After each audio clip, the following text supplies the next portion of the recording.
How's it going, everybody? It's Mike from PC Classic Cars, back with another test drive video. This morning we are in a 1972 Oldsmobile Cutlass with 38,000 original miles on it.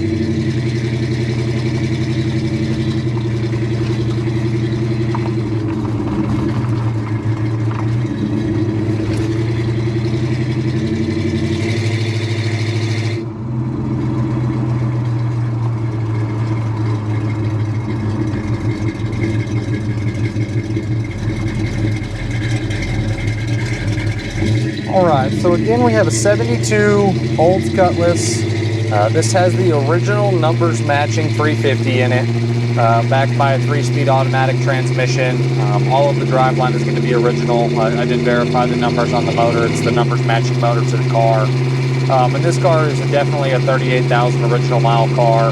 With how original it is front to back, the provenance and the backstory that we got on the car, I got it from a buddy of mine who purchased it from apparently a family that had it a really long time.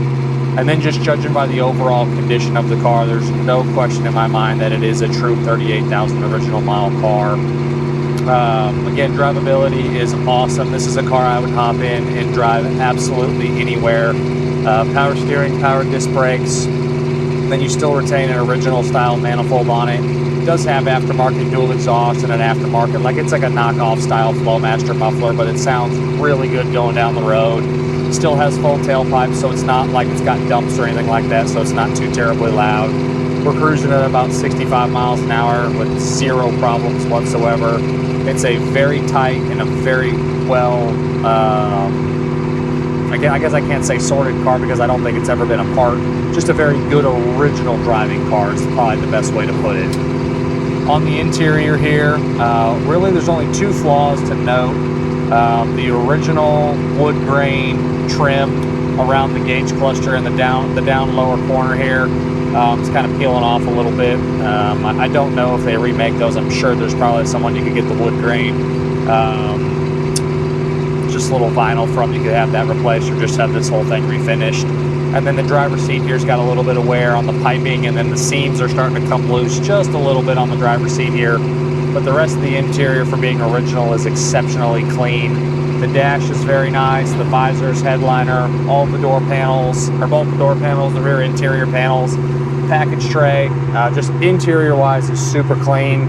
Has an original style set of Oldsmobile mats in it. Carpet is really nice.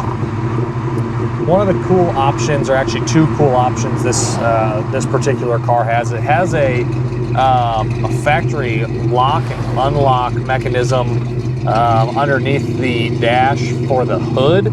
I personally haven't really messed with it. I've always left it into the unlock position, but I could definitely put it over to lock and see if it actually locks the hood. But it's got that, and then this car is actually a factory powered driver's seat. If you engage the motors, you can hear them, but it's not actually moving the seat forward or back.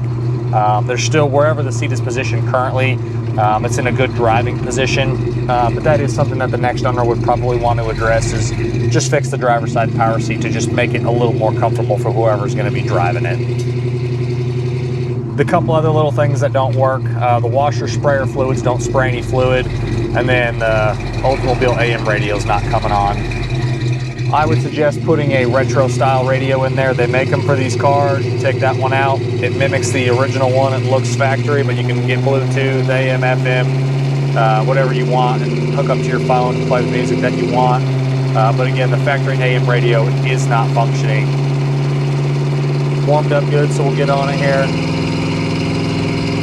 Not a high horsepower motor, none of these were, but they're just good, solid performing little 350s that were in these cars. It's a great cruising car. Transmission shifts exactly like it should. You actually don't even really feel it shift. It's so smooth. And we're doing right at 70 right now, and it is effortless. The drivability is very impressive on this car. Sometimes you get in an original car like this, they just seem to drive better. When they haven't been taken apart or messed with, it's just a sign of a really, really good car. On the underneath, what you'd expect for a 38,000 mile car, it is rock solid and super clean. I found no issues to note. Everything is very nice and very solid. No rust issues. As far as I know, it was a Texas car since it was new. That's the backstory that I got on it, and it definitely shows like that on the underneath. On the exterior, you have the factory saddle vinyl top. The vinyl top is in excellent shape. There's no bubbles or tears, no issues with the top whatsoever. And then the color of the car is a bamboo yellow, is the original color code on it. I think some of the paint is original. I know there's been some paint work on this fender over here because you can kind of see the spotting up at the front. And I believe that passenger rear quarter has been painted. The paint has a great shine to it, but it is original paint. It's got dings, it's got little chips and nicks and flaws, but the body is extremely solid. The doors open and close excellent. I would suggest taking a look at the additional infos tab on my website. Underneath all of the photos and the write-ups on every single car, there's 3 links. There's the test drive link, which is what you're watching. You got the walk around link, and then you also have the additional infos tab. That's going to be the most important besides this test drive video. Click on that link. It'll pull up all the photos of the motor numbers, transmission numbers if we can get them, and it'll have photos of the flaws on the inside, the exterior, the underneath if there's any. I really want my customers to know what they're buying, so make sure you check out that additional infos tab.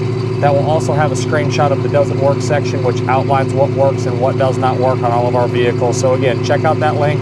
That'll give you a whole lot more info and insight on all of our cars. This one, standard roll-up window, standard locks. The windows do roll all the way down like they should on the front. The driver's side quarter window works properly. The passenger side quarter window will make it down and will make it up. It just needs a little bit of an assistance. So maybe something wrong with the regulator on the inside of the quarter there for the window. But again, it does make it down, does make it up. It just needs a little help. Windshield is very clean. Back glass is nice with no issues to note whatsoever. One thing I forgot to mention is this is the original Oldsmobile steering wheel. Like a lot of factory steering wheels, they get the little, I don't want to say hairline cracks, but they get the little cracks and little separations in the wheel. So there's a little bit on both sides here on the outside of the insert, and then there's a split in the middle of the bottom of the steering wheel.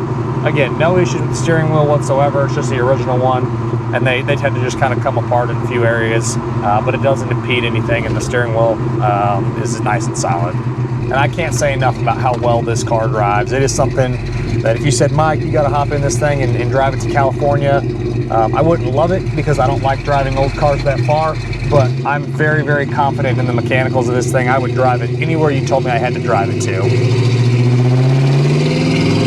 you hear that exhaust?